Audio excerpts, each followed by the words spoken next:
दोस्तों स्टडी 91 के online platform में आप सभी का बहुत बहुत स्वागत है। दोस्तों आज आप सभी के समक्ष इंडियन ज्योग्राफी में अपने अगले लेक्चर को लेकर हाजिर हूं। आज हमारा 451 नंबर का लेक्चर है, ठीक है। 451 नंबर का लेक्चर है दोस्तों। और यदि ज्योग्राफी की बात की जाए तो आज हमारा 121 नंबर का लेक्चर है आज की, ठीक है। तो याद रखेगा अब तक ज्योग्राफी में 120 लेक्चर आपको पढ़ाया जा चुका है, आज 121 नंबर का लेक्चर है। आज की क्लास अगर आप देखते हैं तो पूरे 13,530 सवाल आपके तैयार हो जाएंगे। और आज मैं आपके लिए एक नया टॉपिक भी लेकर आज आया हूं जिसमें भारत की प्रमुख प्रजातियों एवं जनजातियों से संबंधित तमाम सवालों के बारे में देखेंगे और आपको बहुत कुछ सीखने समझने को मिलेगा, ठीक है। तो बहुत विस्तृत रूप से दोस्तों इस चैप्टर को पढ़ा जाएगा और काफ़ी सारे सवाल आपके स्क्रीन पर दिख रहे होंगे। मुझे पता है कि आपको इन सवालों का उत्तर कम ही आता होगा। ये जो 10-12 सवाल दिए गए हैं इसमें से मुश्किल से 1-2 सवालों का उत्तर आपको पता होगा तो ठीक, अन्यथा नहीं होगा, ठीक है। आइए सीधे अपनी क्लास में पढ़ना आरंभ करते हैं। ध्यान देंगे स्टडी 91 के प्लेटफॉर्म से हमने बहुत सारे कोर्स लॉन्च किए हैं। आप एक बार मौका दीजिए, हमारे डेमो क्लास को देखिए, पसंद आए तो क्लास ज्वाइन कीजिए, नहीं पसंद आता है तो कोई बात नहीं, ठीक है। चलिए आगे आते हैं, सीधे हम लोग अपने टॉपिक को शुरू करते हैं। तो ध्यान दीजिएगा आज हमारा 451 नंबर का लेक्चर है और 13,530 सवाल जो आपके पूरे होने वाले हैं, ठीक है। तो पहला सवाल है कि जीवन की उत्पत्ति यह किस युग में हुआ था। दोस्तों आप ध्यान दीजिएगा, सवाल आता है परीक्षा में कि बताइए जीवन की उत्पत्ति यह किस युग में हुआ था। हमारा जीवन तो ये पढ़ते हुए बीत गया सतयुग, त्रेता युग, द्वापर युग और कलयुग, जबकि इस तरह के युग की बात नहीं होती है। जब आप दोस्तों पृथ्वी का अध्ययन करते हैं तो उसके तहत दोस्तों ये युग एरा में आप एक युग पढ़ते हैं आर्कियोलॉजिक पीरियड, ठीक है। आर्कियोलॉजिकल पीरियड के बारे में पढ़ते हैं, आर्कियोलॉजिक बोलते हैं उसे, ठीक है। तो उसमें उस पीरियड में दोस्तों आर्कियोलॉजिक कर रहे हैं यार, आर्कियोजोइक, ठीक है। आर्कियोजोइक जो पीरियड है दोस्तों, आर्कियोजोइक पीरियड युग, ठीक है। आर्कियोजोइक युग जो है दोस्तों, इस युग में क्या हुआ था, जीवन की शुरुआत हुई थी, ठीक है। इस युग में क्या हुआ था, जीवन की शुरुआत। कभी कभी आपके परीक्षा में यह ऑप्शन देता है, कभी कभी इसी का एक भाग है प्री कैम्ब्रियन युग, ठीक है। इसी का एक भाग क्या है दोस्तों, प्री कैम्ब्रियन युग, ठीक है। प्री कैम्ब्रियन, ठीक है। प्री कैम्ब्रियन युग कभी कभी दोस्तों इसकी बात कर लेता है, ठीक है। तो याद रखेगा, ठीक है, प्री कैम्ब्रियन युग इसी का भाग है, इसी का भाग है, यह भी ध्यान दीजिएगा। तो कुछ अलग से नहीं है, ये प्री कैम्ब्रियन युग जो है ये आर्कियोजोइक पीरियड का ही भाग है। मैंने आर्कियोलॉजी कहा, उसके लिए क्षमा चाहता हूं, ठीक है। तो इसको ध्यान से पढ़िएगा। इसी तरह का ऑप्शन आपको, ये दिन 2 ऑप्शन में से कोई ना कोई एक ऑप्शन आपको परीक्षा में अवश्य मिल जाएगा।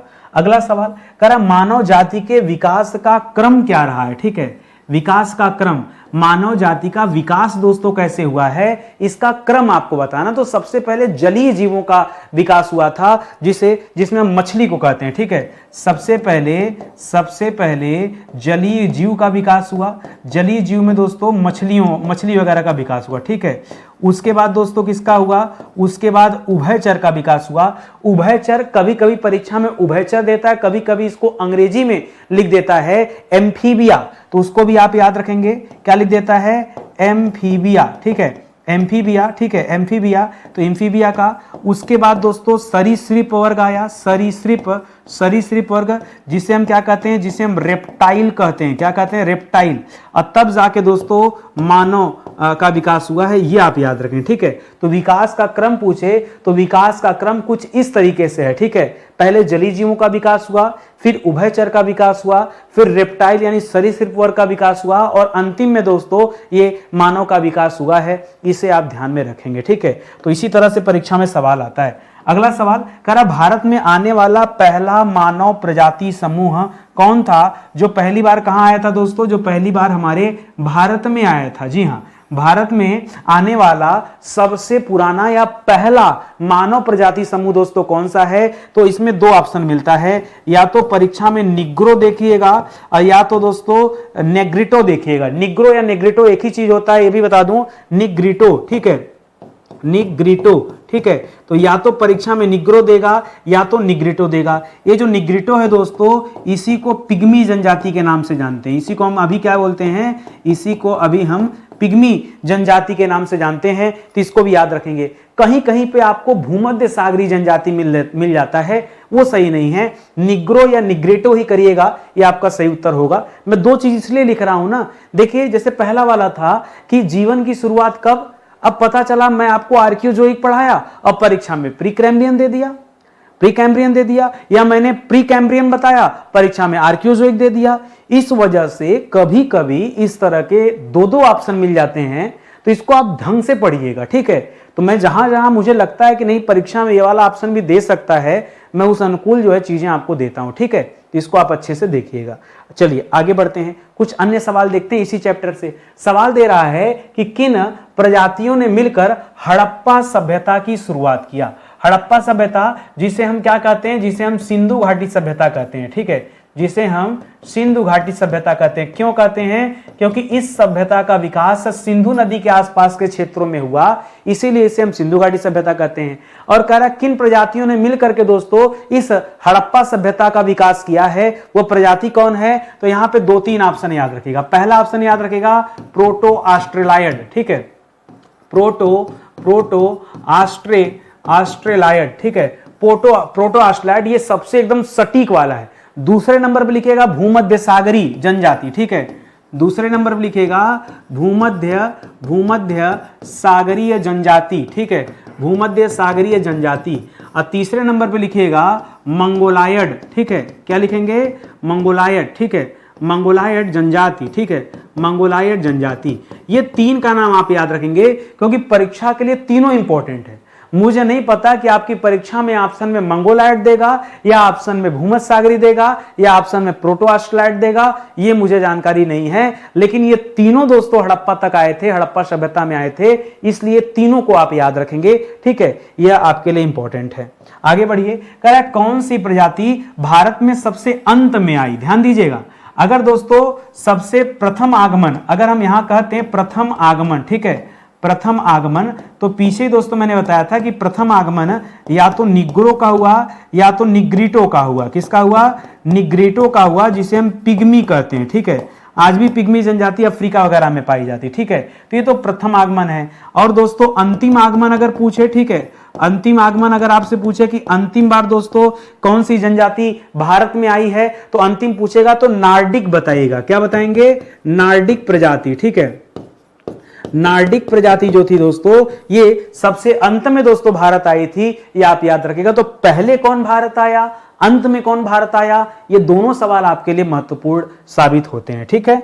आगे बढ़िए, अगला सवाल दे रहा है कि भारत आने वाली प्रजातियों का क्रम क्या है, ठीक है। आपने कई प्रजाति देखा, आपने निग्रो देखा, आपने निग्रिटो देखा, आपने प्रोटो ऑस्ट्रेलाइड देखा, आपने भूमध्य सागरीय देखा, आपने मंगोलाइड देखा, आपने जो है ये देखा नार्डिक देखा। तो अगर इसका एक सीक्वेंस आपको सेट करना हो जो भारत में आने वाली जातियों का क्रम कहलाए, तो सबसे पहले क्या लिखेंगे दोस्तों, सबसे पहले लिखेगा निग्रो। सबसे पहले कौन सा आया था, निग्रो या फिर निग्रिटो, ठीक है, निग्रो या निग्रिटो दोस्तों सबसे पहले आया था। उसके बाद लिखिएगा दोस्तों प्रोटो ऑस्ट्रेलाइड। क्या लिखेंगे, प्रोटो ऑस्ट्रेलाइड, ठीक है, ऑस्ट्रेलाइड। ये दोस्तों नंबर 2 पर आया। ध्यान दीजिएगा, सबसे पहले निग्रो आए हैं, निग्रो के बाद दोस्तों कौन आया, निग्रो लिखिए, निगरी नहीं, ठीक है।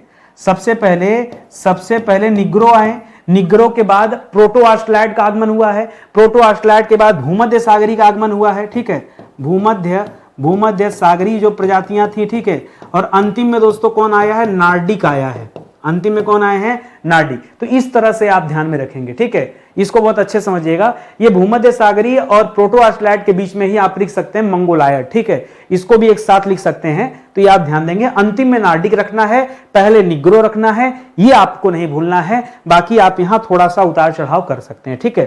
तो इस तरह से दोस्तों आप याद रखेंगे कि भारत आने वाले जातियों और प्रजातियों का क्रम क्या है, यह भी सवाल आपसे परीक्षा में पूछा जाता है। कर बुद्धिमान मानव, जिसे हम होमोसेपियंस कहते हैं, ठीक है, होमोसेपियन, ठीक है, होमोसेपियन कहते हैं, या कहीं कहीं पे होमोसेपियंस लिखा रहता है। क्या लिखा रहता है, होमो सेपियंस लिखा रहता है, ठीक है। होमो सेपियंस को हम बुद्धिमान मानव मानते हैं और आधुनिक मानव का वैज्ञानिक नाम है, ठीक है। यह क्या दोस्तों याद रखेंगे, आधुनिक मानव का वैज्ञानिक नाम, ठीक है। आधुनिक मानव का वैज्ञानिक नाम दोस्तों क्या है, कभी पूछ दे तो क्या बताएंगे, होमो सेपियंस सेपियंस, 2 बार बोलिएगा, होमो सेपियंस सेपियंस, होमो सेपियंस सेपियंस, ये 2 बार लिखिएगा, ठीक है। तो ये दोस्तों क्या हो जाएगा, आधुनिक मानव का वैज्ञानिक नाम हो जाएगा। अब देखिए सवाल क्या दे रहा है, कह रहा बुद्धिमान मानव अर्थात होमो सेपियन का निकटतम पूर्वज दोस्तों कौन था। सबसे निकटतम पूर्वज हम किसे मानते हैं, तो हम मानते हैं क्रो मैग्नान को। किसे मानते हैं, हम मानते हैं क्रो मैग्नान मानव, ठीक है। क्रो मैग्नान जो प्रजाति थी मानव की, ये होमो सेपियंस के सबसे निकटतम माने जाते हैं। इन्हें होमो सेपियंस फॉसिलिस के नाम से जाना जाता है। किसे क्या कहा जाता है, इसे इन्हें होमो सेपियंस फॉसिलिस कहा जाता है। क्या कहा जाता है, होमो सेपियंस फॉसिलिस, ठीक है, फॉसिलिस कहा जाता है दोस्तों, फॉसिलिस।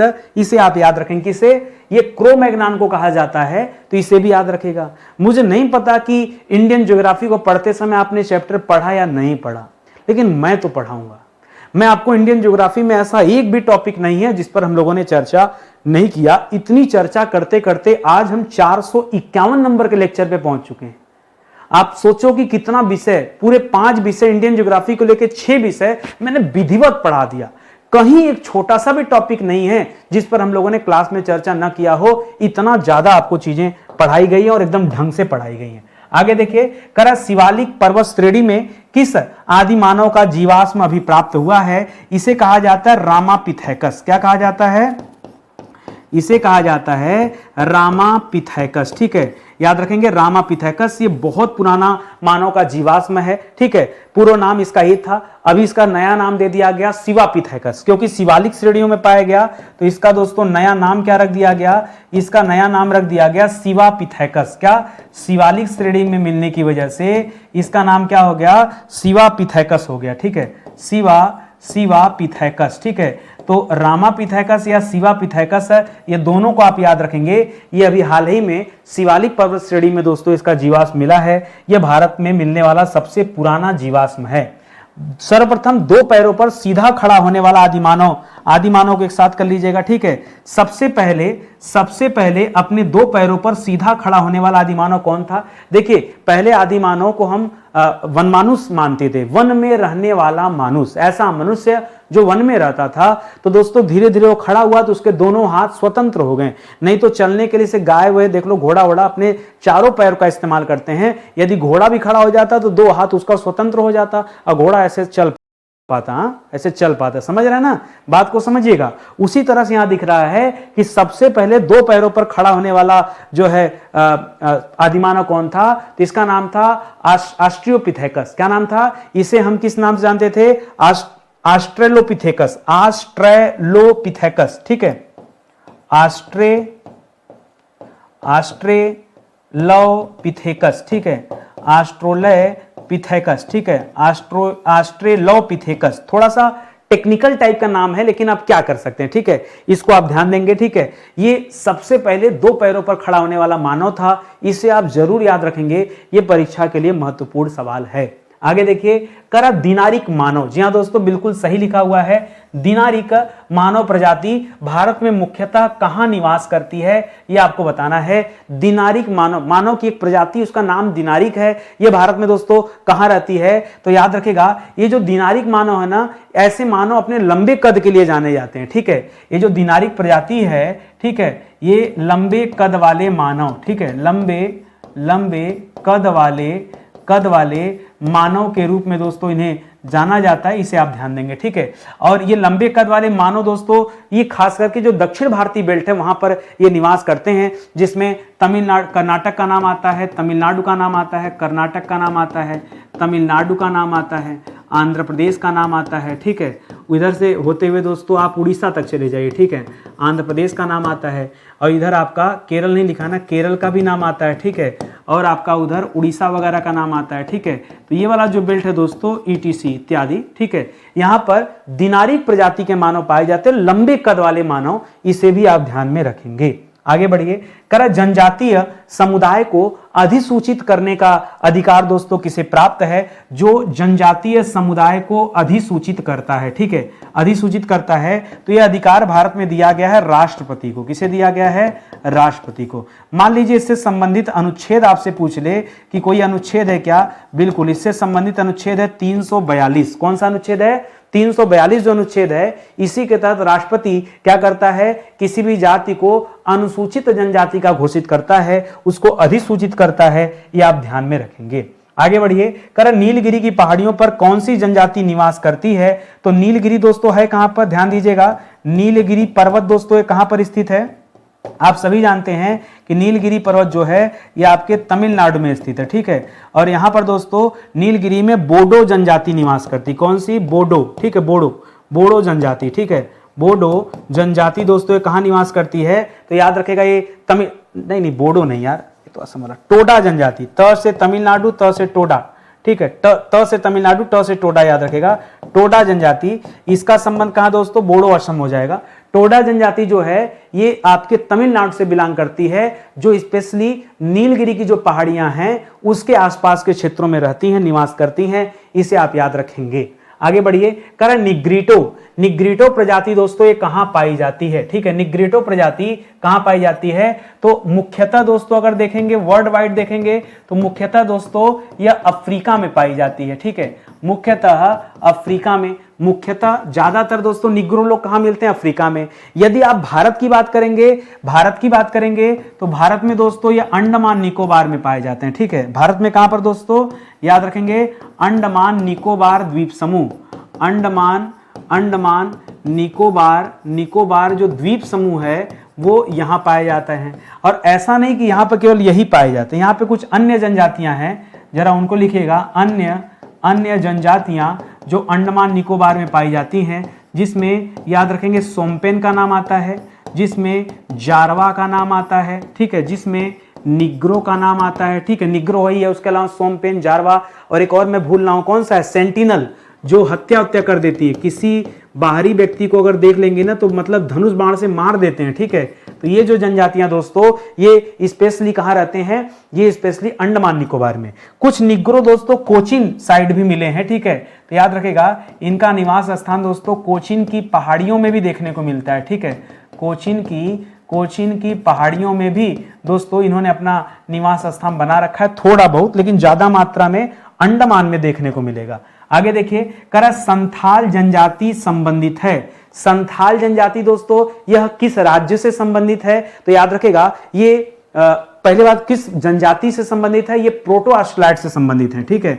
जो संथाल हैं इसे हम क्या कहते हैं? इसे हम प्रोटो ऑस्ट्रेलाइड से संबंधित मानते हैं, ठीक है, प्रोटो ऑस्ट्रेलाइड, ठीक है, प्रोटो ऑस्ट्रेलाइड से संबंधित मानते हैं, ठीक है। या तो परीक्षा में संबंध ऐसा देगा और या तो राज्य वाइज पूछ सकता है। तो राज्य वाइज पूछेगा तो झारखंड बता दीजिएगा। अगर इनका निवास स्थान पूछ ले आपसे कि इनका निवास स्थान कहां पर है, तब आपका जवाब क्या होगा दोस्तों? तब आपका जवाब हो जाएगा झारखंड, यही ना, तब जवाब हो जाएगा झारखंड। तो देख लीजिएगा कि संबंध पूछ रहा है तो राज्य पूछ रहा है या किसी प्रजाति जनजाति से इसका संबंध पूछ रहा है, उस आधार पे ही आप अपना जवाब दीजिएगा। आगे बढ़िए दोस्तों, करा मंगोलायड दोस्तों आपको याद होगा हड़प्पा आने वाली जनजाति थी, ठीक है।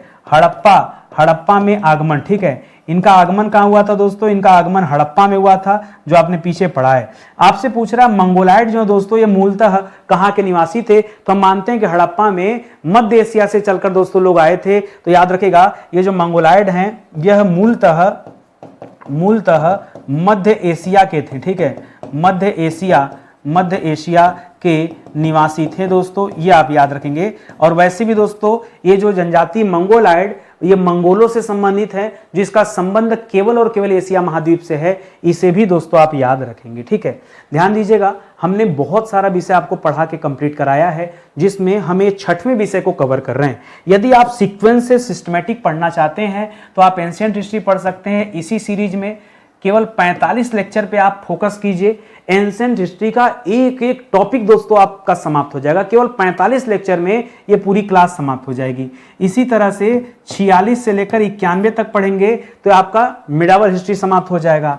इसी तरह 92 से लेकर 150 तक पढ़ेंगे तो आपका मॉडर्न हिस्ट्री समाप्त हो जाएगा। इसी तरह 151 से लेकर 230 तक पढ़ेंगे तो संविधान भी मैंने पढ़ा के समाप्त कर दिया, पूरा इंडियन कॉन्स्टिट्यूशन ये आपको पढ़ा दिया गया है। इसी तरह विश्व का भूगोल ये 231 से लेकर के 330 तक पूरे 100 लेक्चर में पढ़ा गया। उसके बाद हम लोगों ने पढ़ना शुरू किया भारत का भूगोल, जो 331 से पढ़ना शुरू किया था और आज हम आ गए 451 पे। 451 मतलब सीधा सीधा आज हमारा 121 नंबर का लेक्चर ये चल रहा है। केवल भारत के भूगोल में अभी भूगोल समाप्त नहीं हुआ है, अभी भी बहुत कुछ भूगोल में पढ़ना बचा हुआ है। तो जब तक ये समाप्त नहीं हो जाएगा तब तक हम जो है आपको छोड़ने वाले नहीं है, ठीक है। तो चलिए और आगे बढ़ते हैं, कुछ अन्य सवालों को देखते हैं जो कि इसी चैप्टर से संबंधित हैं। सवाल दे रहा है, ध्यान दीजिएगा, सवाल दे रहा है पहला कि उत्तर पूर्वी भारत के, यानी पूर्वोत्तर भारत की बात कर रहा है, पूर्वोत्तर भारत के पहाड़ी एवं जंगली क्षेत्रों में कौन सी प्रजाति समूह रहती है। सीधा सीधा बताइए, पूर्वोत्तर भारत में दोस्तों कौन रहता है? मंगोलायड रहते हैं। पूर्वोत्तर भारत में दोस्तों कौन रहता है? सीधा सीधा याद रखिए, तो पूर्वोत्तर भारत में किस जनजाति का निवास स्थान है? तो ध्यान दीजिएगा, मंगोलायड, ठीक है। पुराने समय में ये जो मंगोलायड थे हड़प्पा में रहते थे, पश्चिमोत्तर में रहते थे, अब ये पूर्वोत्तर में रहते हैं। पहले पश्चिमोत्तर में, अब पूर्वोत्तर में। इस तरह से आप याद रखेंगे मंगोलायड के संदर्भ में। अगला है, हड़प्पा काल में सामान्यतः किन प्रजातियों का अस्तित्व था? ये फिर से वही सवाल आ गया दोस्तों कि जनरली कौन कौन सा, तो यहां पर हमने 3 पढ़ा था, भूमध्य सागरी पढ़ा था, मंगोलायड पढ़ा था और प्रोटो ऑस्ट्रेलायड पढ़ा था, वही लिख लीजिए, ठीक है। तो यहां पे लिखिएगा, पहला नंबर क्या लिखेंगे? प्रोटो ऑस्ट्रेलायड, प्रोटो ऑस्ट्रेलायड, ठीक है। दूसरा नंबर लिखिएगा दोस्तों भूमध्य सागरी, ठीक है, भूमध्य सागरीय, ठीक है। तीसरा दोस्तों लिखिएगा यहाँ पे मंगोलायड, ठीक है, मंगोलायड। और कहीं कहीं पे कोई मानता है कि अल्पाइन समूह भी यहाँ रहता था, तो अल्पाइन वालों को भी लिख लीजिए। हाँ, अल्पाइन इस नाम की वनस्पतियां भी होती है, ठीक है। तो अल्पाइन समूह भी यहाँ रहा है, वो भी एक प्रजातियों से संबंधित है। कुछ इतिहासकार ये भी मानते हैं, तो इसका नाम भी यहाँ जोड़ के रखिएगा, ये आपके लिए इंपॉर्टेंट है। एक और चीज बताऊं, ठीक है, 2 चीज लिखिएगा। मेसोपोटामिया के लोग, ठीक है, मेसोपोटामिया के लोग, ठीक है, मेसोपोटामिया वासी, ठीक है, मेसोपोटामिया वासी हड़प्पा के लोगों को मेलुहा बुलाते थे। क्या कहते थे? मेलुहा कहते थे। जबकि वैदिक काल में जो आर्य की हम बात करते हैं, ठीक है, ऋग्वेद में, ठीक है, जबकि ऋग्वेद में इन्हें क्या कहा गया? हड़प्पा वासियों को इनके लिए एक शब्द आया, हर यूपिया। क्या शब्द आया? हर यूपिया, ठीक है, हर यूपिया शब्द आया है। ये किस बारे में बता रहा हूं? ये हड़प्पा के बारे में बता रहा हूं, ठीक है। हड़प्पा को लेकर के हड़प्पा वासियों को मेसोपोटामिया के लोग मेलुहा बुलाते थे और ऋग्वेद में इनसे संबंधित जो है एक शब्द आया हुआ है, हरयूपिया शब्द, ठीक है। तो ये कहीं ना कहीं संबंध है, हो सकता है आपको न जानकारी रहा हो, तो मैंने कहा शेयर कर देते हैं। करा, किस प्रजाति की संख्या भारत में सबसे कम पाई जाती है? बताइए वह कौन सी प्रजाति है? देखने को तो हमने देख लिया कि भारत में प्रोटो ऑस्ट्रेलायड भी आए, भारत में भूमध्य सागरी का भी आगमन हुआ, भारत में नार्डिक लोगों का भी आगमन हुआ, लेकिन सबसे कम संख्या दोस्तों किसकी है? आर्मीनाइड की, ठीक है। सबसे कम पूछेगा तो क्या बताएंगे? आर्मीनाइड, ठीक है। कौन सी जनजाति दोस्तों? आर्मीनाइड। इसका नाम थोड़ा आपने कम ही सुना होगा, इसकी संख्या भी कम है, आर्मीनाइड। ये आर्मीनाइड होते क्या दोस्तों? ये श्वेत प्रजाति थी, ठीक है, श्वेत प्रजाति। तो भारत तो काले लोगों का देश है, यहाँ कहाँ श्वेत प्रजाति आ जाएगी, ठीक है। तो आर्मीनाइड जो है इसका संबंध श्वेत प्रजाति से है। ये भारत में सबसे कम मात्रा में पाई जाने वाली प्रजाति जनजाति है, तो इसे भी याद रखेंगे। भारत के संविधान में जनजातियों को क्या कहा गया है, ठीक है। अच्छा, जनजातियों का जो उल्लेख है दोस्तों, जो उल्लेख है वो किस अनुच्छेद में देखने को मिलता है? तो हमने पढ़ाया था पीछे आपको कि इसका अनुच्छेद 342 के तहत दोस्तों इसका डिटेल हमें प्राप्त होता है, ठीक है। लेकिन यहां सवाल अलग है, यहां सवाल दे रहा कि बताइए भारत के संविधान में जनजातियों को क्या कहा गया है? तो वहां पर इन्हें अनुसूचित जनजाति कहा गया है। क्या कहा गया है? अनुसूचित जनजाति कहा गया है, जिन्हें हम क्या कहते हैं? एसटी कहते हैं, शेड्यूल्ड ट्राइब्स कहते हैं। क्या कहते हैं? शेड्यूल ट्राइब्स कहते हैं, और एससी जो होता है उन्हें शेड्यूल कास्ट कहा जाता है। ये ट्राइब्स इनको बोला जाता है, टी फॉर ट्राइब्स, ठीक है, जनजातीय, ठीक है, तो इसे आप याद रखेंगे। करा जनजातियों के लिए आदिवासी शब्द का पहली बार प्रयोग किसने किया था? तो याद रखेगा, इसका प्रयोग पहली बार ठक्कर बप्पा ने किया था। किसने किया था? ठक्कर बप्पा ने किया था। सर्वप्रथम आदिवासी शब्द का प्रयोग दोस्तों किया गया था। और इसी तरह से एक सवाल और आता है कि बताइए हरिजन शब्द का प्रयोग किसने किया है? हरिजन शब्द का प्रयोग पहली बार किसने किया? कि हरि के लोग हैं, भगवान के लोग हैं, तो यह प्रयोग दोस्तों महात्मा गांधी जी ने किया है। हरिजन शब्द का प्रयोग किसने किया है? महात्मा गांधी जी ने किया है। और आदिवासी शब्द का प्रयोग ठक्कर बप्पा ने किया है। ये दोनों बातें आप जो है याद रखेंगे, ठीक है। भारत की सबसे बड़ी जनजाति कौन सी है? ठीक है, आइए मैं लाइन से आपको बताता हूं, कम से कम 2 जनजाति के बारे में याद रखेगा। और बहुत कंफ्यूजन भी होता है कि सर भील करे, गौड़ करे, संथाल करें, किसको करें? तो सबसे बड़ी जनजाति भील जनजाति है, ठीक है, भील, ठीक है। भील को याद रखिए, बील से, सबसे बड़ा बील है, ठीक है, बील से भील याद रखेगा। क्यों? क्योंकि जितना भारत में टोटल अनुसूचित जनजाति के लोग पाए जाते हैं, टोटल एसटी का लगभग 37%, ठीक है, ध्यान दीजिएगा, कुल एसटी का लगभग 37% क्या है दोस्तों? ये केवल भील लोग हैं। दूसरी सबसे बड़ी जनजाति गोंड जनजाति है, गोंड जनजाति है, गोंड, ये कुल एसटी का 35% है, ठीक है, कुल एसटी का 35% क्या दोस्तों? तो ये गोंड लोग हैं भारत में। तो परीक्षा में अगर आपसे पूछे कि भारत की, उत्तर प्रदेश के बारे में नहीं बोल रहा हूं, भारत की सबसे बड़ी जनजाति, तो क्या बताएंगे? भील जनजाति। भारत की दूसरी सबसे बड़ी जनजाति, तो क्या बताएंगे? गोंड जनजाति, ठीक है, इस तरह से याद रखेंगे, ठीक है। तो इसको आप जरूर पढ़िएगा। आगे देखिए अगला सवाल कह रहा है कि भील जनजाति मुख्यतः किन क्षेत्रों में पाई जाती है? तो पहली बात क्या लिखेंगे दोस्तों? भील कहीं भी लिखे तो याद रखेगा यह भारत की सबसे बड़ी जनजाति है। कैसे पता? तो याद रखेगा कुल एसटी शेड्यूल ट्राइब्स का क्या 37% दोस्तों क्या है? ये केवल और केवल भील लोग हैं, ये आप याद रखेंगे। और 35% दोस्तों उनके पीछे पीछे चले आ रहे हैं, ठीक है, तो वो भी याद रखेंगे, ठीक है। तो भील के अलावा दोस्तों आप गोंड को भी याद रखेंगे। कह रहा भील जनजाति मुख्यतः किन क्षेत्रों, कहां निवास करती है भील जनजाति? तो बताइएगा, ये निवास करती है मध्य प्रदेश में, यह निवास करती है राजस्थान में, यह निवास करती है गुजरात में, और यह निवास करती है महाराष्ट्र में। जी हाँ, वो झारखंड वाला बेल्ट मत लीजिएगा, वहां भील नहीं रहती है। वो जो आपको याद आ रहा है वो संथाल वाले याद आ रहे हैं, मुंडा लोग याद आ रहे हैं, ठीक है। तो अलग जनजाति उसके बारे में भी आएंगे, बताऊंगा, ठीक है। भारत की दूसरी सबसे बड़ी जनजाति दोस्तों कौन सी है? पहले बता दिया हूं कि भारत की दूसरी सबसे बड़ी जनजाति है गोंड जनजाति। कौन सी? गोंड जनजाति। क्यों सबसे बड़ी माना गया दोस्तों? क्योंकि गोंड जनजाति जो है ये कुल एसटी का, ठीक है, कुल शेड्यूल ट्राइब्स का क्या कितना परसेंट दोस्तों? 35% दोस्तों कौन है? 35% ये अकेले गोंड लोग हैं, इसलिए भारत की दूसरी सबसे बड़ी जनजाति है। 35 में थोड़ा बहुत अप डाउन भी कर लीजिएगा, पॉइंट का फासला होगा, पॉइंट मुझे याद रहता नहीं है। गोंड जनजाति के मुख्य देवता दोस्तों कौन कहे जाते हैं? ये आपके लिए जरूरी जानना, ठीक है। गोंड जनजाति के मुख्य देवता कौन है? इसमें 3-4 मुख्य देवता है, जरा लिखिएगा। एक इनके मुख्य देवता है बूढ़ा देव, ठीक है, लिखिएगा लाइन से। एक मुख्य देवता है, उनका नाम है बूढ़ा देव। कहीं बूढ़ा देव लिखा रहता है, कहीं बड़ा देव लिखा रहता है। ये हैं कौन दोस्तों? याद रखेगा, ये गोंड के कुल देवता कहे जाते हैं। क्या कहे जाते हैं? ये गोंड लोगों के कुल देवता कहे जाते हैं। यहां से सवाल पूछता है। दूसरा लिखिएगा नारायण देव। गोंड लोग सूर्य की पूजा करते हैं, तो नारायण देवता आप सभी जानते हैं कि सूर्य देव को कहा जाता है, ठीक है। तो याद रखेंगे नारायण कौन है दोस्तों? नारायण देव, ठीक है, नारायण देव। ये तो आसान भी है। नारायण देव किसे कहते हैं? ये हम सूर्य देवता को मानते हैं, ठीक है। सूर्य देवता को हम क्या कहते हैं? नारायण देव कहते हैं, इसे याद रखेंगे। तीसरा लिखिएगा दूल्हा देव। हाँ, जो शादी विवाह कराने वाले देवता हैं, दूल्हा देव। सर आज से हम भी इन्हीं की तपस्या करेंगे, दूल्हा देव की, ठीक है। क्यों?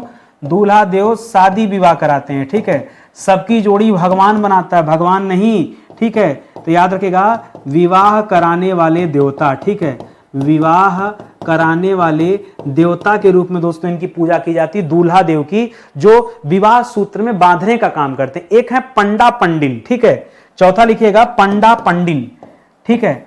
एक देवता है इनके यहाँ पंडा पंडिन, ठीक है। ये कौन देवता है? ये रोग निवारण के देवता हैं। कौन है? यह रोग निवारण के देवता, ठीक है, रोग निवारण के देवता हैं। तो ये 3-4 देवता हैं जिनकी पूजा गोंड लोग ज्यादा करते हैं। तो ये दोस्तों आप याद रखेगा। गोंड की भाषा क्या होती? गोंडी। गोंड की भाषा क्या होती है? गोंडी होती है। ये भी आप याद रखेंगे, ठीक है, मिल जाता है। अच्छा ये बताइए, आपको कभी ऐसा लगता है कि नितिन सर की क्लास पढ़ने में कुछ फायदा मिलता है आपको? मैं तो देखिए ज्यादा इधर उधर की बात भी नहीं करता, सिर्फ काम की बात। और काम की बात करते करते आज 451 नंबर का लेक्चर अटेंड कर रहा हूं। 13,530 सवाल अपनी क्लास में पढ़ा चुका। रिकॉर्ड है दोस्तों, पूरे यूट्यूब पे ढूंढ लेना, कोई भी ऐसा प्लेटफॉर्म आपको नहीं मिलेगा जो इतनी बड़ी जिम्मेदारी को निभाएगा। 450 दिन तक पढ़ाना अपने आप में बड़ी बात है, ठीक है भाई। रोज एक लेक्चर अगर आप अटेंड करते हैं तो इतने दिन क्लास चली होगी ना। आगे देखिए, संथाल जनजाति दोस्तों कहां निवास करती है? संथाल अभी अलग हो। अभी जो आपने इसके पहले पढ़ा तो भील जनजाति पढ़ा था, जिसको आपने मध्य प्रदेश, राजस्थान, गुजरात और महाराष्ट्र में देखा था। ये संथाल जनजाति के बारे में पूछ रहा है। और ये कहां रहती है? ये बिहार से कटकर दोस्तों झारखंड अलग हुआ, ये झारखंड में रहती है। इसके अलावा दोस्तों झारखंड के पास में दोस्तों आपका पश्चिम बंगाल हो जाएगा, ठीक है। बिहार और बंगाल के बीच में झारखंड ही तो पड़ता है। बाकी अब झारखंड से अलग हुआ था तो बिहार से अलग हुआ था, ठीक है। इसलिए कब अलग हुआ था? 36 उत्तर झारखंड की स्थापना 15 नवंबर को हुई थी। छत्तीसगढ़ की स्थापना जो मध्य प्रदेश से काट के अलग हुआ था, उसकी स्थापना 1 नवंबर सन 2000 को हुआ। और उत्तरांचल, जिसे अब हम उत्तराखंड कहते हैं, उसकी स्थापना 9 नवंबर सन 2000 को हुआ। तो यहां बिहार, झारखंड, पश्चिम बंगाल, उड़ीसा और असम, ठीक है। कौन कौन? उड़ीसा और असम, इनको आप दोस्तों याद रखेंगे, जहां पर संथाल जनजाति का निवास क्षेत्र है, इसे ध्यान देंगे। भारत में पाई जाने वाली जो तीसरी सबसे बड़ी जनजाति है, पहली सबसे बड़ी जनजाति क्या थी? भील जनजाति। बताइए, पहली सबसे बड़ी जनजाति क्या दोस्तों? भील जनजाति, ठीक है, भील जनजाति, ठीक है, जनजाति, भील जनजाति। दूसरी सबसे बड़ी जनजाति थी गोंड जनजाति, यही ना। दूसरी सबसे बड़ी जनजाति क्या थी? गोंड जनजाति, ठीक है। ये टोटल एसटी का 37%, ठीक है, एसटी का 37%, ये टोटल एसटी का 35%, यही ना। उसी तरह से जो भारत की तीसरी सबसे बड़ी जनजाति, वो कौन सी जनजाति है? यही तो है संथाल जनजाति, ठीक है। ये जो संथाल है, ये भारत की तीसरी सबसे बड़ी जनजाति के रूप में जानी जाती है। तो इसे भी याद रखेंगे। पहला भील, दूसरा गोंड, तीसरी संथाल है, इसे आप याद रखेंगे। इसका परसेंटेज मुझे नहीं पता, ठीक है, मैं गूगल नहीं हूं। अरे भाई इतना गूगल बनने की क्या जरूरत है? देखिए पहला इंपॉर्टेंट है, दूसरा अब बहुत सारे लोग हैं तो हम सबका थोड़ा याद करके रखेंगे, ठीक है। भारत की सबसे छोटी जनजाति कौन सी है? ध्यान दीजिएगा, भारत की सबसे छोटी जनजाति, ठीक है, जो सबसे कम मात्रा में हुए है, उसके बारे में पूछ रहा है। तो आप बताइएगा राजी यहां से 2 उत्तर निकलता है, ठीक है। कुछ लोग मानते हैं राजी जनजाति जो सबसे छोटी जनजाति है। राजाजी नेशनल पार्क का नाम भी आपने सुना होगा, यह उत्तराखंड में पाई जाती है, पिथौरागढ़ के आसपास दोस्तों यह जनजाति फैली हुई है। एक टोटो जनजाति है, टोटो, वो सब गड़िया जो टोटो चलाते हैं, नहीं टोटो नाम याद रखो, ठीक है, आपका ध्यान बड़ा भटकता है, ठीक है। टोटो जनजाति, यह जनजाति दोस्तों बंगाल में पाई जाती है, ठीक है। तो दोस्तों ये दोनों को अब हम क्या करें? कुछ लोग दोस्तों राजी को मानते हैं, कुछ लोग दोस्तों टोटो को मानते हैं। मैंने कहा दोनों मान लो यार, राजी टोटो, टोटो राजी, कुछ भी ऐसे याद कर लो, ठीक है, दोनों को मान लेना। पता नहीं एग्जाम में क्या दे दे, राजी पढ़े तो टोटो दे दे, टोटो पढ़े तो राजी दे दे।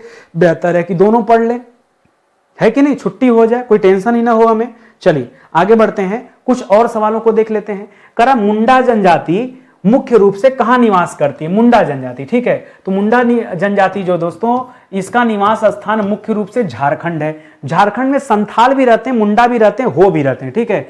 झारखंड में 3 जनजातियां रहती हैं मुख्यतः, संथाल जनजाति, मुंडा जनजाति और हो जनजाति। ये 3 जनजातियां हैं जो झारखंड में विशेष रूप से पाई जाती हैं। तो यहां से सवाल बनता रहता है, करा कौन सी जनजाति सरहुल त्योहार मनाती है? बताइए सरहुल त्योहार कौन सी जनजाति मनाती, केवल नाम बताना है। तो याद रखेगा कई सारी जनजातियां, एक जनजाति है उरांव, वो भी सरहुल त्योहार मनाती है। एक जनजाति है जो आज अभी आप पढ़ रहे हैं मुंडा, ये भी सरहुल त्योहार मनाती है। एक जनजाति है संथाल, वो भी मनाती है। एक जनजाति है हो, जो पीछे बताया हूं संथाल, वो भी मनाती है। एक जनजाति हो, एक जनजाति है खड़िया, ठीक है। ये सारी की सारी जनजातियां दोस्तों ये त्योहार मनाती हैं। त्योहार कौन नहीं मनाना चाहता जी? त्योहार एक उत्सव की भांति होता है, इसको अलग अलग रूप में सारी जनजातियां मनाती हैं और सारी जनजातियां झारखंड में पाई जाती हैं, ये जो अभी लिखा हुआ है स्क्रीन पे, ठीक है। आगे बढ़िए, करा बोडो जनजाति। पीछे दोस्तों मैंने एक जगह गलती कर रहा था मैं, जो नीलगिरी पहाड़ी वाला सवाल था, ठीक है। नीलगिरी, तो नीलगिरी में जो जनजाति पाई जाती है वो है दोस्तों टोडा जनजाति, ठीक है, टोडा। ये जो बोडो जनजाति है यह मुख्यतः असम में निवास करती। कहां पर? यह बोडो जनजाति कहां पाई जाती? असम में पाई जाती मुख्य रूप से, और खास करके जो गारो की पहाड़ियां वहां भी मिलती हैं, ठीक है, असम में। और याद रखिए गारो की पहाड़ियां, गारो की पहाड़ियां, इसके लिए तो दोस्तों जाना पड़ेगा मेघालय। गारो खासी जयंतिया वह है ना, उधर ही है, तो इसको भी आप याद रखेंगे। पीछे मुझे लग रहा है मैंने नीलगिरी में मात्रा, ये नीलगिरी मैं सही लिख दे रहा हूं साफ साफ, ठीक है। नीलगिरी ऐसे लिखा जाएगा, नील फिर गिरी, र पे बड़ी की मात्रा। मुझे याद आ रहा है मैंने पीछे गलत लिखा है। देखिए कितना दिमाग काम करता है, इतनी छोटी छोटी चीजों को भी दोस्तों, देखिए नीलगिरी में बोल रहा हूं ना कि मैंने कुछ गलत लिखा, देखिए यहाँ मात्रा गलत है, याद आ जाता है। कहीं कुछ गलती रहती है ना तो अपने आप जो है याद आ जाता है, ठीक है, नीलगिरी, ठीक है। तो इसको आप याद रखेंगे और इस तरह से दोस्तों ये वाला सवाल भी आपका हो गया, ठीक है। तो इसको याद रखेंगे, ये असम में पाई जाती है। कौन सी? बोडो जनजाति, मुख्य रूप से असम में, और गारो की जहां पहाड़ियां वहां भी पाई जाती हैं, तो इसे भी आप याद रखेंगे। आगे बढ़ा जाए, ध्यान दीजिएगा दोस्तों, क्लास नहीं होती समाप्त। तो ज्यादा नहीं 30 सवाल लेके आता हूं। 30 सवाल ऐसा नहीं कि बेकार सवाल हैं, क्वालिटी आप बता दो, प्रश्नों की गुणवत्ता आप बता दो कैसी गुणवत्ता है। मैं तो अपने हिसाब से जो बेस्ट है, जितना अच्छा हो सकता है वो आपको दे रहा हूं, गुणवत्ता आप बता दो, ठीक है। लग भी रहा होगा अच्छी है, अच्छी क्लास चल रही है, तो जान लीजिए हमारे पेड कोर्स का 10% मात्र है। आप सोचेंगे इतनी बढ़िया क्लास और इसको करें 10%, तो 90% नितिन सर ने क्या छिपा लिया? जो छिपाया वो आप पेड बैच में आइए तब आपको पता चलेगा। और पेड बैच मैं आपसे कहता हूं एक बार आप कंप्लीट हिस्ट्री का बैच ज्वाइन कीजिए। इतना गजब का बैच है ना कि दोबारा आपको अपने जीवन में कभी इतिहास नहीं पढ़ना पड़ेगा। और इतिहास रटने का विषय नहीं है, इतिहास समझने का विषय। एक पिक्चर की तरह दोस्तों इतिहास आपके सामने चलेगा और स्टोरी की तरह दोस्तों सारी की सारी बातें आपको कंठस्थ हो जाएंगी। आप एक बार आइए, बैच ज्वाइन कीजिए, यही आपसे निवेदन है। डेमो तो ले लीजिए महाराज, डेमो ले लीजिए। डेमो अच्छा लगे तो क्लास ज्वाइन कीजिए, नहीं अच्छा लगता है तो कोई बात नहीं, ठीक है। लेकिन आपको विश्वास दिलाता हूं, पढ़ेंगे तो ऐसा हो ही नहीं सकता कि नितिन सर की क्लास अच्छी ना हो, ठीक है। पढ़ के देखिए, आनंद बहुत आएगा। ये हमारा हेल्पलाइन नंबर है, कहीं कोई डाउट है, कोई समस्या है तो आप कॉल कीजिए, हमें व्हाट्सएप में मैसेज दीजिए। ये हमारा नया एप्लीकेशन है, बीच में मेरी फोटो लगी होगी, आप पहचान लीजिएगा, और इसी पे सारी क्लासेज आपकी दी जा रही है, ठीक है। संपूर्ण सामान्य अध्ययन का जो प्लेलिस्ट है, इस प्लेलिस्ट में सारी क्लास जो 451 तक आज मैंने पढ़ाया, ये सब का सब एक प्लेलिस्ट में भरा हुआ है और अलग अलग प्लेलिस्ट भी बनाया गया है। तो आप चैनल पे आइए, विजिट कीजिए और देख लीजिए कहाँ कौन सी चीज़ें दी गई हैं, ठीक है। तो मिलते हैं अगले लेक्चर में, तब तक के लिए बहुत बहुत धन्यवाद आप सभी का। जय हिंद, जय Bharat, thank you so much.